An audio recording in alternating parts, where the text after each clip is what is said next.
Salatullah salamullah. Bismillahirrahmanirrahim. Assalamualaikum warahmatullahi wabarakatuh. Alhamdulillah wassalatu wassalamu ala Rasulillah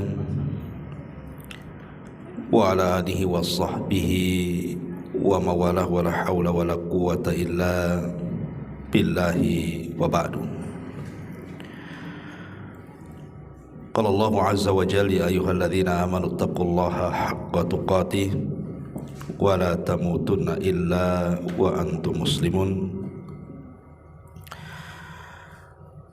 Ma'asyiral muslimin wal muslimat rahimani wa rahimakumullah. Alhamdulillah, di pagi menjelang siang ini kita kembali bisa duduk untuk bertalabul ilmi, dan pembahasan di pagi hari ini bicara tentu soal tauhid.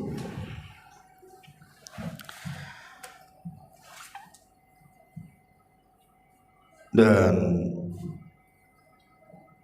tauhid ini kita tahu bahwa tidak mungkin amalan seorang hamba diterima kecuali dengan mentauhidkan Allah Subhanahu wa ta'ala. Tapi kita tidak akan fokus bicara soal tauhid, maksudnya dengan menjelaskan tentang pembagian-pembagiannya, rincian-rinciannya. Tentu ini pembahasan khusus, seperti bicara tentang uluhiyah, rububiyah, dan asma dan sifat. Tapi kita akan bicara soal keutamaan dan buah-buah tauhid, di mana tauhid itu bisa mendatangkan ketenangan pada hidup kita. Seperti apa? Ma'asyiral muslimin yang dimuliakan Allah Subhanahu wa ta'ala, dalam kehidupan kita tentu yang mempengaruhi kebahagiaan kita adalah kasih sayang Allah Subhanahu wa ta'ala kepada hambanya. Jadi kalau Allah Subhanahu wa ta'ala memberikan kasih sayangnya, artinya memberikan rahmatnya kepada kita dalam kehidupan kita, maka dipastikan orang itu bahagia. Tapi masalahnya, terkadang rahmat itu dicabut dari diri kita, sehingga akhirnya banyak masalah-masalah yang kita hadapi. Entah persoalan rumah tangga, entah persoalan kesehatan, entah persoalan ekonomi, macam-macam akhirnya muncul masalah di tengah-tengah kita. Makanya pertama kita harus tahu apa penyebab rahmat Allah Subhanahu wa ta'ala itu dicabut. Karena kalau kita sudah tahu perkara-perkara yang bisa mencabut rahmat ini, maka kita akan mendapatkan kebalikannya. Maka Allah akan turunkan rahmatnya kepada kita. Ulama menyebut ada 10 perkara. Jangan sampai kemudian kita melakukannya, sebab itu rahmat Allah akan dicabut dari kita. Apa saja 10 perkara itu? Yang pertama, apabila seseorang itu la taqbalul haq, tidak mudah menerima kebenaran. Ini kalau dinasihati, maka dia akan tolak nasihatnya, karena ini bentuk kesombongan.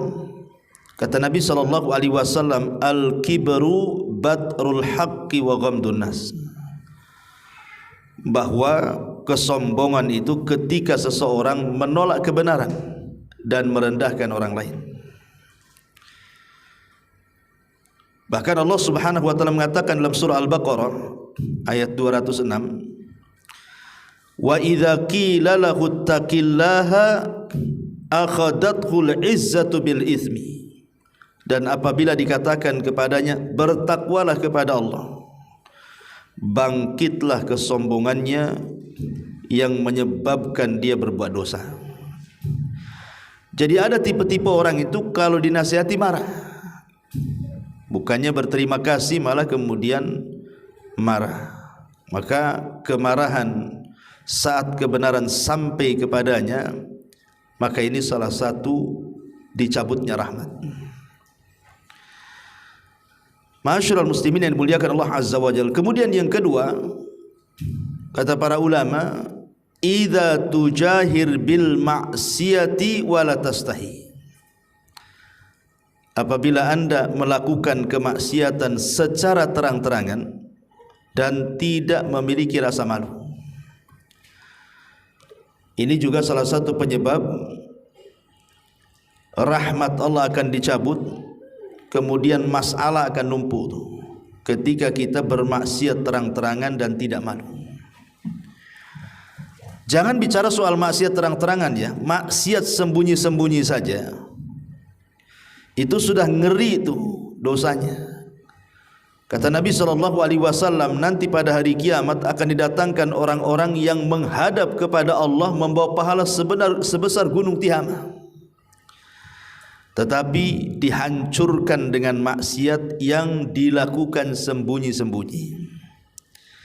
Ini maksiat yang sembunyi-sembunyi saja menghancurkan pahala, macam mana pula maksiat yang terang-terangan, dan tidak malu pula dia ketika maksiat. Maka ini jelas akan mencabut rahmat dan sebaliknya mendatangkan azab. Dan kalau kita cerita tentang maksiat terang-terangan hari ini ya luar biasa. Contoh saja dunia perzinahan, adanya lokalisasi dan yang semacamnya itu kan terang-terangan, baik online atau offline gitu ya. Bahkan dengan adanya medsos bahkan mereka menjajakkan diri pula kan, itu kan terang-terangan namanya. Yang lebih parah lagi kadang-kadang didukung oleh kekuatan pemerintah lagi, diresmikan lagi. Nah, ini kan masalah. Dan judi dan macam-macam ini kan dah terang-terangan betul tuh. Atau umpamanya yang dilakukan individu-individu lah di masyarakatnya, kayak mak-mak lah kan, kalau yang sudah ngaji enggak lah biasanya. Mak-mak orang awam biasanya, pagi-pagi dah senam. Tengok pakaian orang senam tuh Bu. Subhanallah kadang-kadang.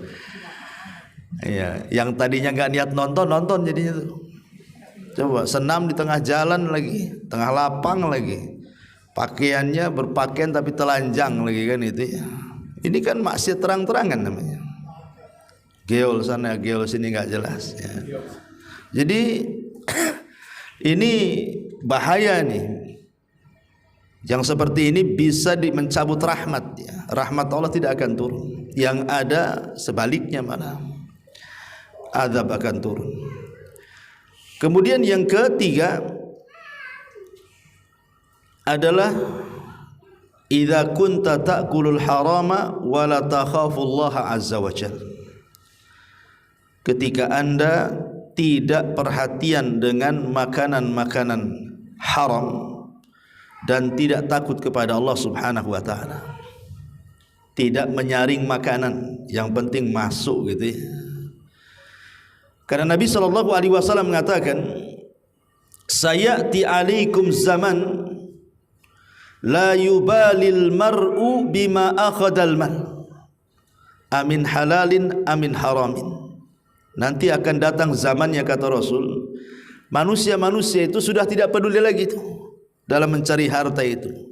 Apakah harta yang diambilnya halal ataukah harta yang diambilnya haram. Dan zaman itu sudah berlaku hari ini. Ya kan? Zaman itu sudah berlaku hari ini. Kalau kita lihat hari ini kan, yang penting orang dapat uang, tidak peduli apakah dapatnya itu dalam rangka untuk menzalimi orang, seperti mengambil hak orang lain dalam dunia perdagangan, mengurang-urang takaran, mengurang-urang timbangan, mengurang-urang meteran, atau mungkin dia berdusta untuk mengambil hak orang lain, dan begitu seterusnya. Seperti dalam waris, persidangan gitu ya, rebutan lahan, macam-macam lah kan itu. Jadi kadang-kadang apa yang disabdakan Nabi SAW sudah menjadi sebuah kenyataan. Orang sudah peduli lagi. Padahal Allah mengatakan, Rasul mengatakan, Innallaha thayyibun la yaqbalu illa thayyiba. Allah itu maha baik, tidak menerima kecuali yang baik-baik. Ini yang ketiga. Yang keempat, idza kunta tufaddilu suhbatal khabithata, kalau anda mulai mengutamakan teman yang buruk, artinya sembarang mencari kawan, sembarang mencari teman. Karena Nabi SAW mengatakan bahwa ad-din al-mar'u ala dini khalili, seseorang itu digantungkan agama kawannya. Dahulu di zaman Nabi ada orang namanya Uqbah bin Abi Mu'aid. Uqbah bin Abi Mu'aid.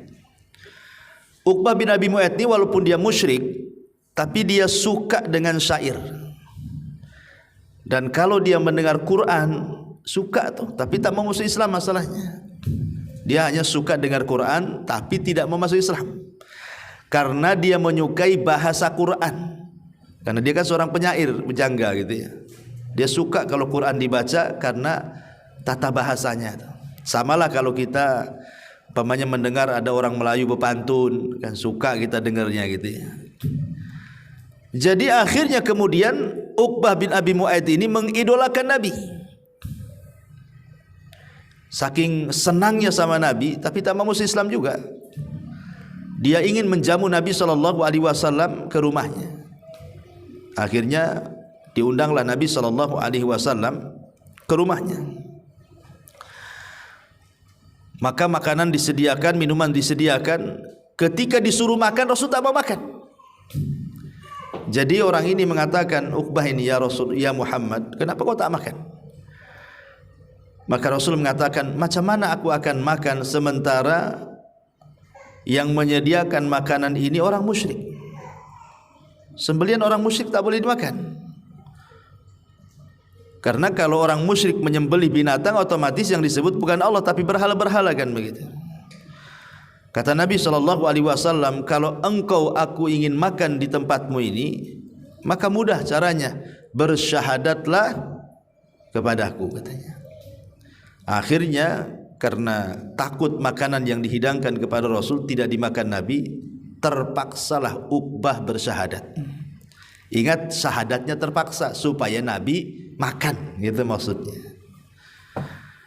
Akhirnya kemudian satu hari dia diundang lagi, kemudian dia mengatakan asyhadu an la ilaha illallah wa asyhadu anna muhammadar rasulullah. Kemudian Rasul makan. Masalahnya Uqbah bin Abi Mu'aid ini kan di zaman jahiliyah dia satu geng dengan Umayyah ibn Khalaf. Umayyah ibn Khalaf ya satu geng dengan Abu Jahal lah. Dengar pula nih si Umayyah ini, dengar-dengar si Uqbah dah masuk Islam ya, katanya. Coba kita datangi. Maka Umayyah mendatangi Uqbah dan mengatakan, ya Uqbah, betul kau sudah bersyahadat dan masuk ke agama Muhammad? Kata Uqbah, tidak. Enggak lah, kamu sudah masuk Islam, katanya. Kau sudah masuk kepada agama Muhammad. Dia mengatakan tidak, tapi engkau sudah bersyahadat. Kemudian Uqbah mengatakan, loh, aku bersyahadat itu bukan ingin masuk Islam. Aku bersyahadat itu supaya Muhammad bisa makan di rumah saya, katanya. Itu saja kan itu. Tetapi kemudian Umayyah tidak percaya. Uqbah meyakinkan juga, Umayyah tidak percaya. Akhirnya kata Uqbah, ya sudah, gini saja. Kalau engkau tidak yakin juga bahwa aku tidak masuk kepada agama Muhammad, lalu apa yang harus aku lakukan kepada Muhammad? Maka Umayyah memberi syarat, kalau engkau ingin tetap bersama kami, engkau harus menghinakan si Muhammad itu. Satu hari Abu Jahal ini sedang berada di sekitar Ka'bah, melihat Nabi SAW datang kemudian salat menghadap Ka'bah. Kemudian Abu Jahal mengatakan, siapa yang bisa meletakkan salah jazur, kotoran unta, di pundak Muhammad, falahu kadza wa kadza, maka dia akan dapat ini dan itu. Akhirnya kemudian Uqbah ini kan ada di situ tuh kesempatan untuk membuktikan kesetia kawanan dengan Umayyah, bahwa dia akan menghina Rasul kan. Ketika mendengar Abu Jahal mengatakan siapa yang bisa meletakkan salah jazur kotoran unta, maka dia akan mendapatkan ini dan itu. Kata Uqbah, saya wahai Amr. Karena nama Abu Jahal namanya Amr bin Hisham. Akhirnya dicarinya kotoran unta yang masih berdarah-darah itu. Kemudian didatangkan, diletakkan di pundak Nabi. Nabi sedang sujud. Maka ketika kemudian orang-orang, anak-anak muda musyrik melihat kelakuan Uqbah bin Abi Mu'ayth, mereka tertawa semuanya, mentertawakan bagaimana Uqbah meletakkan salah jazur kotoran unta di pundak Nabi SAW. Sampai Fatimah datang membersihkan kotoran unta di pundak abinya Rasul kita Muhammad SAW. Kemudian dipercepat solatnya. Kata Fatimah, ya Rasulullah, wahai abi, wahai ayah, wahai Rasul, doakan kecelakaan kepada mereka, katanya. Karena mereka sudah menghina demikian rupa, masa meletakkan kotoran unta di pundak saat solat. Makanya ketika itu turun ayat kan, ya, turun ayat surah Iqra bismi rabbikal ladzi khalaq di ujung-ujung surah itu, surah Alaq. Singkat cerita di sini, bagaimana Uqbah bin Abi Mu'ayth mengikuti apa? Mengikuti saran daripada Umayyah bin Khalaf. Padahal sebenarnya satu langkah lagi Uqbah itu sudah mendapat hidayah itu. Dia kan sudah senang dengan Quran, senang dengan Nabi, dan sudah mengucapkan syahadat. Cuman kurang mantap saja. Cuman masalahnya karena dia punya kawan jahat Umayyah, akhirnya hidayah yang hampir menyapa dia ditolak dia. Justru dia orang yang paling jahat kepada Nabi. Terbukti ketika terjadi perang Badar, maka salah satu tawanan Badar adalah Uqbah bin Abi Mu'ayth. Maka dia tidak dimaafkan. Dia disalib di tiang gantungan. Dialah orang yang pertama disalib dalam Islam. Karena memang kurang ajar kepada Nabi SAW gitu ya. Dari sini kata para ulama, lihat bagaimana pertemanan yang buruk di sini. Pertemanan yang buruk itu akhirnya mencegah orang dapat hidayah. Makanya kenapa dalam Islam itu cari teman itu yang baik. Karena teman itu bukan hanya manfaat di dunia, Bu, tetapi juga akan manfaat sampai ke akhirat. Kata Hasan Al-Basri rahimahullahu taala, istakthiru min sahibikumus salih fa innahu yanfa'ukum yaumal qiyamah. Perbanyak oleh kalian teman-teman yang baik, karena teman-teman yang baik itu akan sampai akhirat manfaatnya. Seperti apa maksudnya manfaatnya sampai akhirat? Karena nanti ketika orang-orang sudah masuk surga dan sebagian mereka masuk neraka, orang-orang yang di dalam surga ini, mereka kan setiap pekan disediakan pasar, namanya Sukul Jannah. Pasar itu tempat mereka berkumpul, berbincang-bincang, nostalgia, cerita dunia. Lah ketika mereka berkumpul satu dengan yang lain, mereka saling bertanya, mana ya si fulan itu yang ketika di SSS selalu datang di samping kita kan itu. Kok enggak pernah ada di sini? Kata malaikat, dia di neraka. Ya.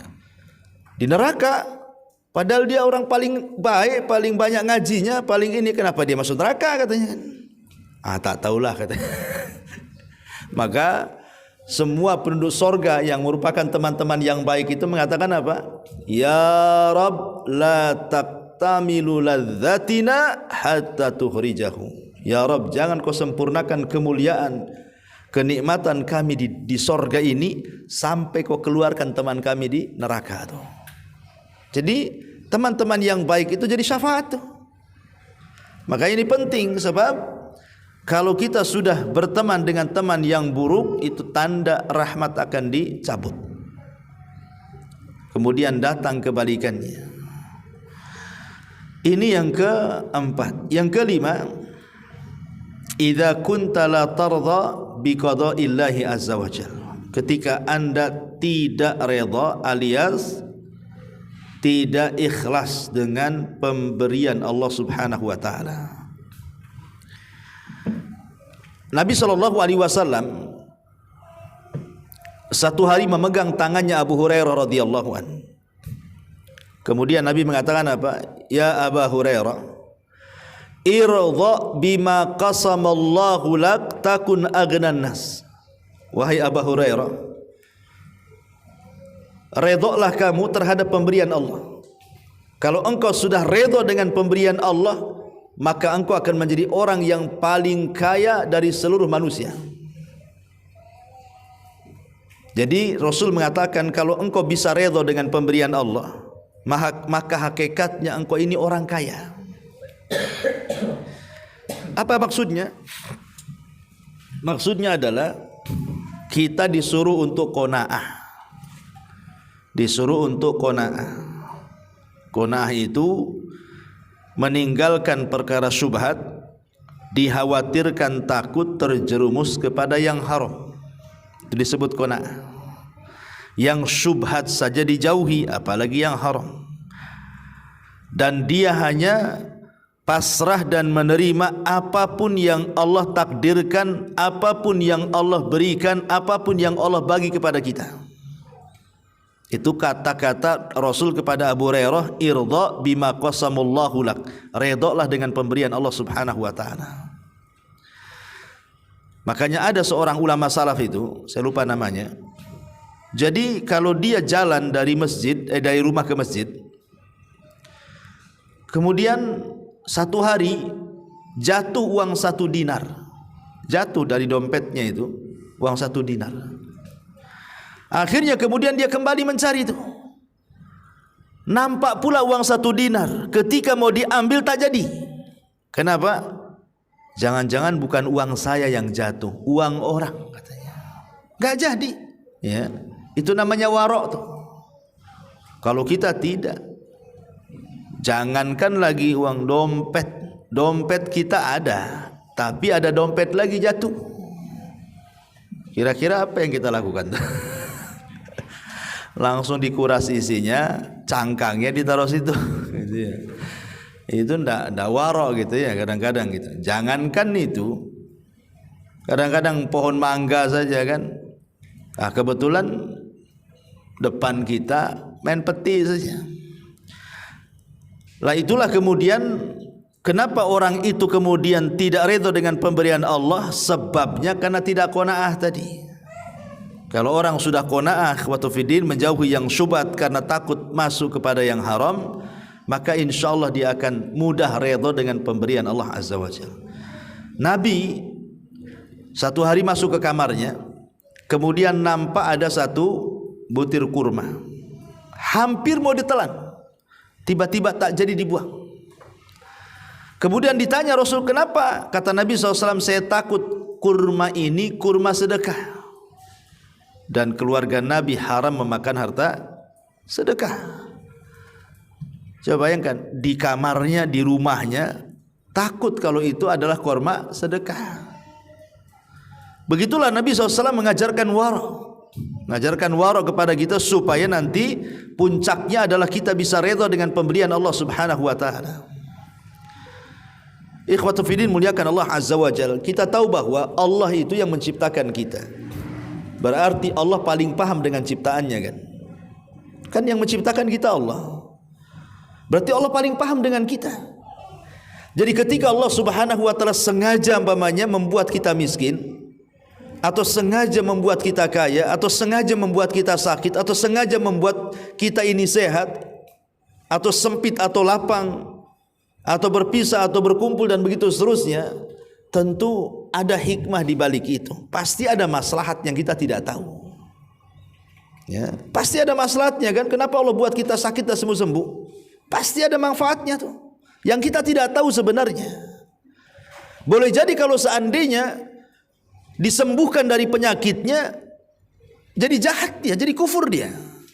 Betapa banyak orang-orang yang ketika sakit itu Masya Allah zikirnya kencang, karena pengen sembuh. Sudah sembuh, mana ada zikir, maksiat lagi yang ada kan itu. Nah, itu kan jadi seperti itu jadinya. Ada orang yang ketika miskin itu rajin pula ngaji dia, Masya Allah ngajinya rajin, tiap minggu, mungkin kalau 1 minggu tiap hari ada kajian hadir dia, karena masih miskin. ya kan? Nggak ada kerjaan, apalagi kalau nggak ngaji. Mulai kaya, mulai seminggu sekali datang. Nanti sudah agak kaya sedikit, sebulan sekali datang deh. Udah kaya betul, 1 tahun sekali tak muncul, tak nampak. Kemana si Anu katanya? Sibuk buka cabang katanya. Nah ini kan contoh, kalau seandainya orang itu kemudian diberikan kekayaan, jadi sirutugian, itu rahasia bejatnya orang tuh jadinya. Jadi harusnya kan kita memilih, oh boleh jadi kenapa Allah tidak memberikan kekayaan kepada saya, mungkin dibalik itu ada hikmahnya. Sebab kalau saya kaya kayaknya belum siap mungkin saya dengan kekayaan. Dan begitu seterusnya.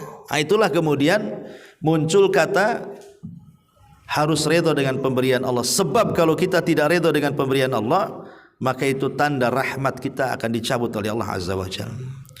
Kemudian yang ke-6, idza kunta tuhibbu ma yakrahu Allah Azza wa Jalla.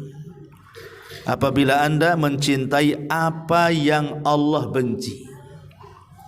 Mencintai yang Allah benci.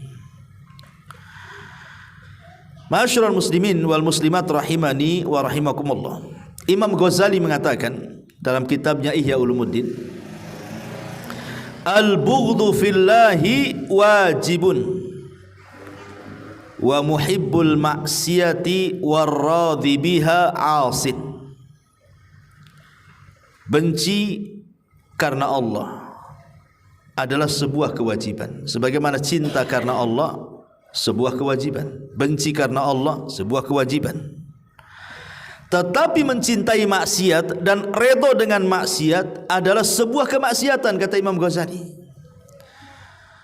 Jadi kalau orang mencintai yang dibenci Allah atau membenci yang dicintai Allah, ini tanda rahmat orang itu akan dicabut. Makanya Allah mengatakan dzalika bi annahum karihu ma anzalallah fa ahbata a'malahum. Mereka itu membenci apa yang diturunkan Allah, maka Allah gugurkan amalan mereka. Ada orang-orang itu, ikhwatu fiddin muliakan Allah Azza wa Jalla, yang tidak suka dengan syariat kan.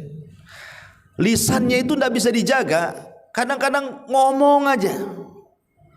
Orang pakai jilbab bagus-bagus, pakai cadar, dikomentari. Ya, ada orang yang rajin ke masjid dikomentari, ada orang yang rajin ke pengajian dikomentari. Apa maksudnya coba? Orang berbuat baik kok dikomen, kenapa orang yang maksiat tidak dikomen? Lah ada orang-orang tipe-tipe lisan-lisan yang justru ketika mengkritik itu malah salah sasaran. Harusnya orang yang tidak pantas dikritik ataupun sebaliknya jadinya. Yang lebih daripada itu, terkadang yang dikritik itu syariat. Kenapa sholat itu ya? Capek-capek 5 waktu, ngapain sholat itu? Kenapa puasa itu ya? Lapar-lapar dari pagi sampai sore, bagus makan. Haji itu ngapain buang-buang duit? Bagus shopping aja kan itu. Kan ada orang yang terpikir ke situ.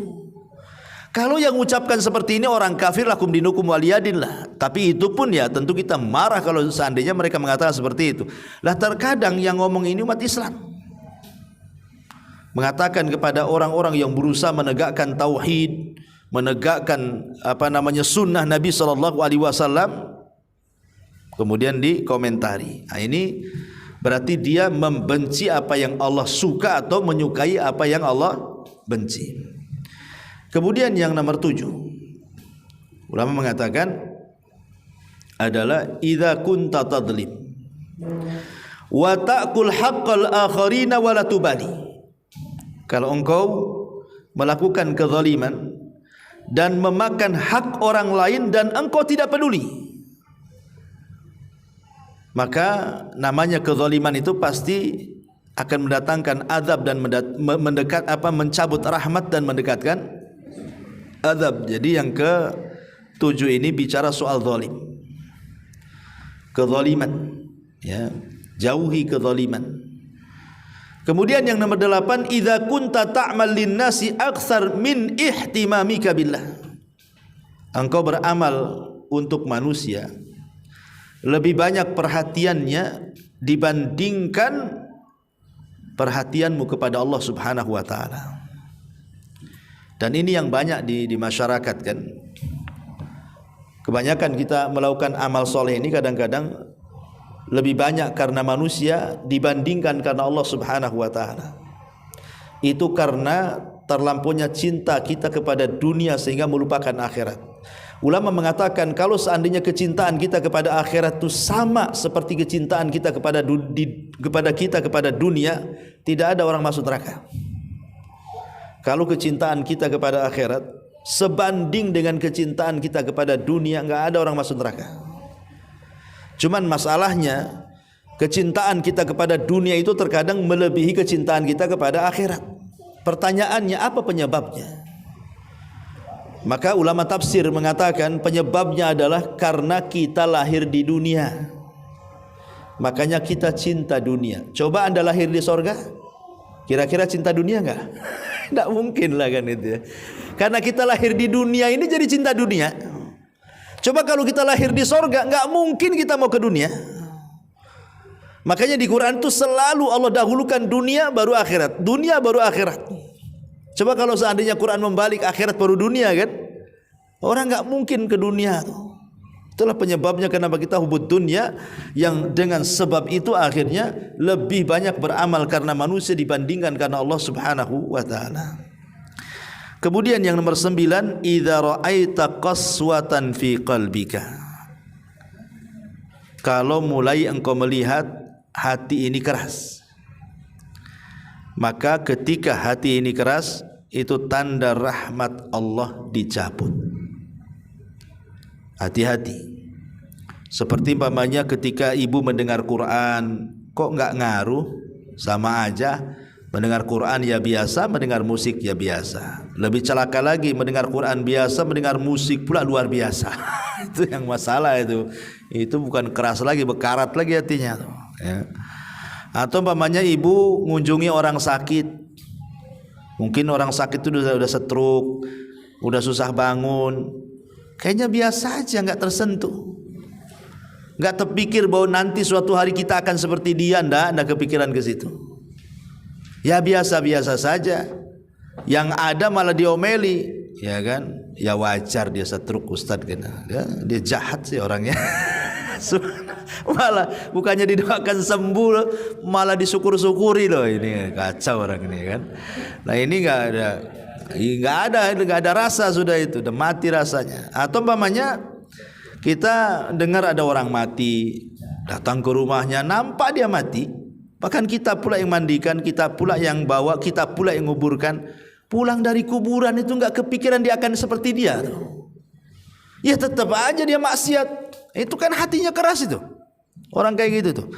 Harusnya kan kalau dia yang mandikan, dia yang ngafani, dia yang nyolatkan, dia yang bawa, dia yang nguburkan. Kalau memang hatinya lembut, seminggu enggak kesan tidur dia. Dia mikir jangan-jangan kalau seandainya yang mati itu saya. Jangan-jangan kalau yang mati itu saya. Mulai dia terpikir tuh, itulah lembut hati. Ya. Ataupun saat ziarah kubur juga sama. Saat ziarah kubur, kalau kita umpamanya terpikir lembut hatinya, maka tentu kita akan lebih lagi meningkatkan ibadah setelah ziarah kubur tuh. Atau mungkin lebih daripada itu ketika dengar nasihat, dengar ceramah, dengar murotal, pokoknya hati ini adem, lembut, itu berarti bagus hati. Tapi kalau sama aja, berarti memang sudah terlampau banyak maksiat itu. Hati-hati kalau yang keras-keras hati ini. Makanya banyak-banyak datang ke anak yatim, kemudian usap kepalanya, kata Rasul, supaya lembut hatinya. Ya datang ke kuburan, nengok kuburan, kalau bisa malam-malam, sehingga lembut hatinya. Ya, yang ada enggak lembut, setakut saya ke kuburan malam-malam tuh.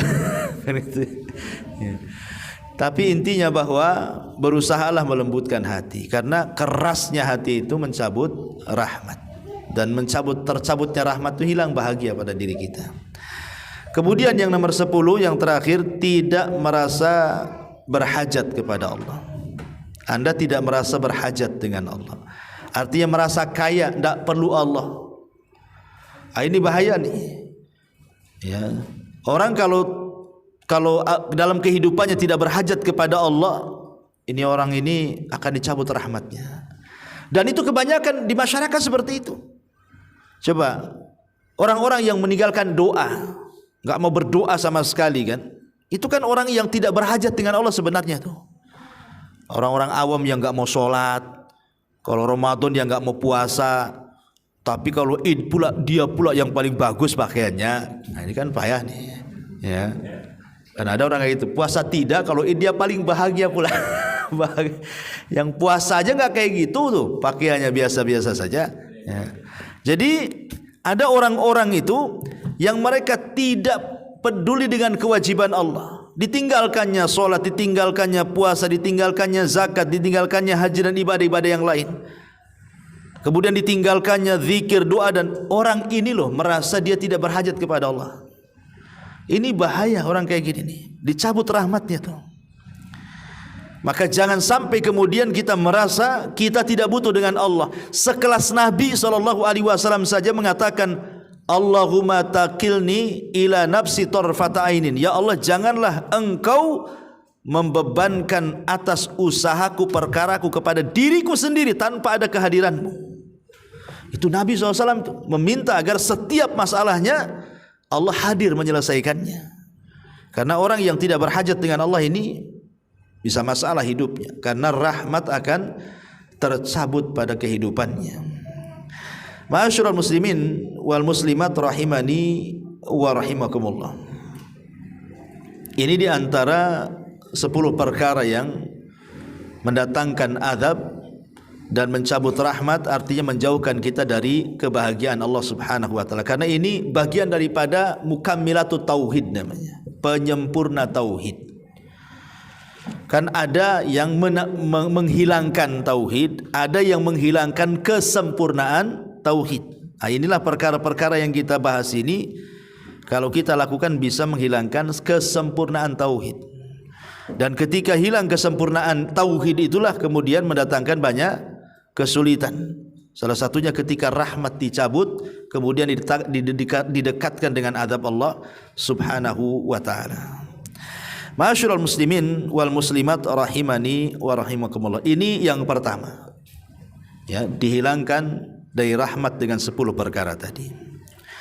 Kemudian yang kedua, biasakan melakukan amalan-amalan yang dalam amalan itu terkandung banyak tauhid. Terkandung banyak tauhid. Makanya semalam saya memberikan kajian di Darul Ilmi, ya, tentang beberapa ayat dan surat yang kalau bisa jangan pernah ditinggalkan sebelum tidur. 3 ayat dan 4 surat. Karena 3 ayat dan 4 surat ini semua bicara tauhid. Semua bicara tauhid. Ya. Apa 3 ayat dan 4 surat yang kalau bisa sebelum tidur itu jangan ditinggal. Yang pertama, ayat kursi. Ayat kursi ini jangan pernah ditinggalkan dibaca sebelum tidur. Alasannya apa? Karena Nabi SAW mengatakan dalam hadis Abu Hurairah radhiyallahu anhu, dalam hadis yang panjang, ketika Abu Hurairah menjaga pembendaharaan zakat, tiba-tiba ada yang mencuri. Rupanya pencuri itu setan. Lah setan ini yang ngajari kepada Abu Hurairah dan mengatakan, "Hei Abu Hurairah, maukah ku ajarkan beberapa kalimat tapi syaratnya kau lepas aku," katanya. Kata Abu Hurairah, "Apa itu?" Kata orang ini yang merupakan jelmaan setan, dia mengatakan, "Ya Abu Hurairah, idza awaita ila firashika, kalau engkau menuju pembaringanmu, maka faqra ayatal kursi, bacalah ayat kursi, fa innaka lan yazal alaika minallah hafidun wa la yaqrabuka syaitan." Kalau engkau mendawamkan membaca ayat kursi sebelum tidur, maka Allah akan senantiasa menjagamu dan setan-setan tidak mungkin mampu mendekatimu. Berarti 2 keutamaannya orang baca ayat kursi sebelum tidur itu. Pertama, tidur kita dijaga. Yang kedua, setan tidak mungkin mendekati kita. Ini kan luar biasa nih, ya. Ma'asyiral muslimin yang dimuliakan Allah Azza wa Jalla. Sebab kalau kita cerita tidur, ya, tidur itu akhul maut, saudara kematian. Makanya lihat orang tidur dengan orang mati itu sama aja. Cuman bedanya kalau orang tidur ya masih adalah denyut-denyutnya gitu ya. Tapi kalau orang mati kan sudah nggak ada. Tapi kan sama-sama kayak bangke, ya kan? Makanya ada istilah itu si anu tuh kalau tidur kayak bangke katanya. Gitu ya. Karena memang kematian itu, tidur itu saudara kematian. Betapa banyak orang yang kemudian saat tidur kemudian tak bangun lagi, mati dia. Banyak orang seperti itu tuh. Ya, dan saya mengalami gitu ya, masih saudara saya juga gitu. Dia disangka tidur sama suaminya, tahu besoknya meninggal. Malamnya bilang masuk angin, minta dikerok sama suaminya, kemudian ngorok, pagi-pagi nggak bangun lagi, meninggal. Ya. Artinya kan namanya tidur itu kan saudara kematian, kapan-kapan pun bisa mati dia. Lah karena tidur itu saudara kematian dan kita tidak bisa menjamin bisa hidup setelah tidur, makanya kita butuh penjagaan Allah di sini. Bagaimana kalau seandainya tidur kita itu berada dalam penjagaan Allah? Yang kedua, supaya jangan ketika tidur diganggu setan sehingga tidur kita ini menjadi tidak berkualitas. Coba betapa banyak orang-orang yang ketika tidur dibuat mimpi buruk, akhirnya bangun tengah malam kan? Ketakutan dia. Kadang-kadang ada orang yang mimpi buruk itu akhirnya trauma, gak mau tidur lagi. Yang kedua kebayang, kira-kira apa yang terjadi dengan saya ya? Kok mimpi saya kok buruk sekali gitu. Padahal mimpi buruk itu tidak mungkin terjadi kan? Itu datang dari setan kan? Tapi orang yang membaca ayat kursi, insya Allah kata Rasulullah, kita akan mendapatkan penjagaan dan setan tidak mungkin dekat. Dan ayat kursi semua bicara tauhid, Ikhwan. Ayat kursi itu jawaban dari pertanyaan siapa Tuhan. Itulah jawabannya ayat kursi itu. Tauhid. Ya. Yang kedua, ayat yang harus dibaca, yang kedua dan yang ketiga ini jadi satu. Dua ayat akhir daripada surah Al-Baqarah. Amanar rasulu bima unzila ilaih sampai kepada la yukallifullahu nafsan illa wus'aha. Pokoknya dua ayat akhir daripada surah Al-Baqarah. Dan Nabi SAW mengatakan bahwa di antara oleh Rasul saat peristiwa Isra Mi'raj itu selain daripada salat 5 waktu, ada dua lagi. Yang pertama kan salat 5 waktu, yang kedua khawatim suratil Baqarah. Dia mendapatkan akhir daripada surah Al-Baqarah. Dan yang ketiga, Allah memberikan janji bahwa orang-orang yang bertauhid dan tidak menyekutukan Allah akan diampuni dosanya. Itulah tiga oleh-oleh Isra Mi'raj. Sementara kan kita tahunya kalau cerita Isra Mi'raj ya paling oleh-olehnya sholat kan itu ya. Padahal bukan sholat saja. Rasul itu dapat tiga oleh-oleh. Pertama sholat 5 waktu. Yang kedua membawa akhir daripada surah Al-Baqarah. Dan yang ketiga membawa kemuliaan tauhid, bahwa siapapun yang mentauhidkan Allah dan tidak menyekutukan Allah maka akan diampuni oleh Allah. Ini tiga perkara oleh Isra Mi'raj. Syahidnya adalah di sini akhir surah Al-Baqarah. Perhatikan kalau kita melihat akhir surah Al-Baqarah pun bicara tauhid. Amanar rasul bima unzila. Ya. Beriman kepada Rasul dan apa yang diturunkan kepadanya. Ini kan bicara soal tauhid, karena yang pertama diturunkan adalah tauhid. Semua dakwah para nabi itu tauhid. Ya. Berarti ini sudah 3 ayat ya. 1 ayat kursi, 2, 3 dan akhir surah Al-Baqarah. Kemudian 4 surat. Pertama singkat saja surah Al-Kafirun.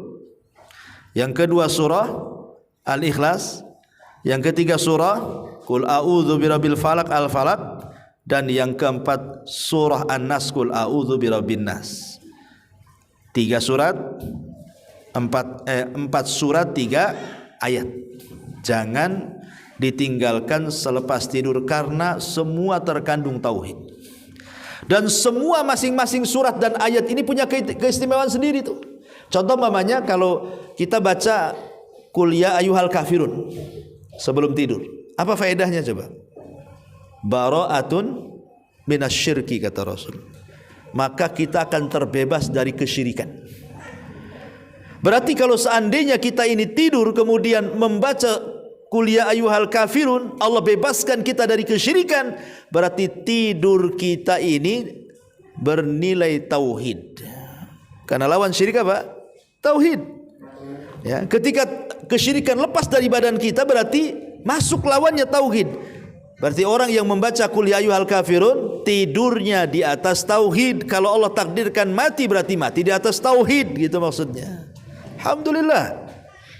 Kan qul ya ayyuhal kafirun kan enggak panjang. Iya Ustaz, enggak panjang tapi enggak selesai-selesai itu bacanya. Sila abudu mata budun aja dibolak-balik katanya. Jadi intinya bahwa orang yang baca qul ya ayyuhal kafirun itu sudah terlepas dari kesyirikan. Ditambah-tambah baca surah qul huwallahu ahad. Sempurna tauhid kita. Kenapa? Tauhid yang kita yakini 3, ada rububiyah, ada uluhiyah, ada asma dan sifat kan? Dan 2 surat ini merangkum 3 tauhid itu. Makanya kenapa qul ya ayyuhal kafirun dengan qul huwallahu ahad itu disebut suratul ikhlas, dua-duanya surah al-ikhlas. Kalau al-kafirun bicara tauhid uluhiyah, kalau qul ya ayyuhal qul huwallahu ahad bicara tentang rububiyah dan asma dan sifat. Berarti kalau digabungkan 2 surat ini kita baca sempurna tauhid kita. Makanya Rasul selalu menyuruh untuk menggabungkan 2 surat ini kan. Contoh namanya sholat sunnah fajar. Rakaat pertama Al-Kafirun, rakaat kedua Al-Ikhlas, kan itu. Kemudian sholat sunnah tawaf. Anda habis tawaf, kemudian sholat di belakang makam Ibrahim. Rakaat pertama Al-Kafirun, rakaat kedua Al-Ikhlas. Selalu digandengkan tuh. Karena dua-duanya menyempurnakan tauhid. Dan dua-duanya disyariatkan dibaca sebelum tidur. Coba bayangkan kalau kita paham ya membaca 2 surat ini dalam tidur, memang kita betul-betul tidur kita di atas tauhid tuh. Karena apalagi masing-masing 2 surat ini juga keutamaannya luar biasa. Al-Kafirun kalau kita baca sama dengan 1/4 Quran. Kalau qul huwallahu ahad kita baca sama dengan 1/3 Quran. Ya. Jadi kalau ngomong sama kawannya itu, alhamdulillah saya tiap hari ngatamkan Quran katanya. Ya. Mana ada? Iya katanya. Saya kan tiap hari baca 3 qul katanya. Kalau 1 qul 1/3 Quran, kalau 3 qul hatamlah Quran tuh katanya. Kan itu ya. Atau ibu bilang aja saya tiap hari 4 kali baca qul ya ayyuhal kafirun. Kan qul ya ayyuhal kafirun 1 kali sama dengan 1/4 Quran. Kalau 4 kali kan hatam tuh Quran tuh, ya kan enak kan. Jadi itu dari segi keutamaannya, apalagi kalau ditinjau dari tauhidnya. Nah, kemudian yang ketiga Al-Falaq dan yang keempat An-Nas itu disebut surat muawwidhataini dua-duanya. Jadi di sini seolah-olah digandeng-gandeng kan. Yang muawwidhataini sendiri yang surah Al-Ikhlas baik Al-Kafirun ataupun qul huwallah juga digabungkan di situ. Berarti ini memang surat-surat mulia semua yang kita baca sebelum tidur itu. Makanya kalau orang-orang dulu, ibu bapak yang dimuliakan Allah Azza wa Jalla, kalau orang susah tidur orang dulu tuh, pasti mereka akan memperbanyak zikir, baca Quran. Dulu ya. Kalau sekarang kalau susah tidur tengok handphone biasanya. Tengokin handphone. Kenapa enggak tidur? Nengok dulu lah biar capek matanya katanya. Jadi dibuat capek dengan cahaya handphone begini. Lama-lama handphonenya jatuh di daunnya, baru tidur.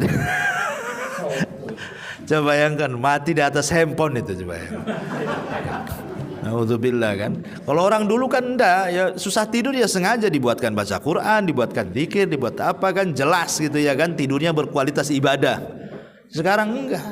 Padahal waktu tidur itu panjang loh. Ya tidak qul huwallah, ya tidak qul ya ayyuhal kafirun, tidak muawwidhataini, tidak qur'an, tidak. Gini aja nonton gini aja. Udah dimatiin gini. Coba bayangkan. Terakhir handphone nengok kita. Nah, itulah tidur, betul-betul tidur. Ya. Jadi kadang-kadang sayang orang enggak paham itu keutamaannya. Sudahlah kalau sudah di kamar tidur itu, zikir-zikir tidur itu kan banyak tuh. Bukan hanya ini saja. Ya, zikir-zikir tidur banyak. Nah, itu bacalah, nanti lama-lama ngantuk kok. Ya. Taib, ini diantara juga yang bisa memberikan kebahagiaan adalah amalan-amalan yang bernilai tauhid. Salah satunya bacaan-bacaan yang dibaca sebelum tidur. Wallahu alam, saya kira ini sudah hampir setengah 12. Sampai di sini aja lah, kita buat tanya jawab saja. Silakan. Salatullah salam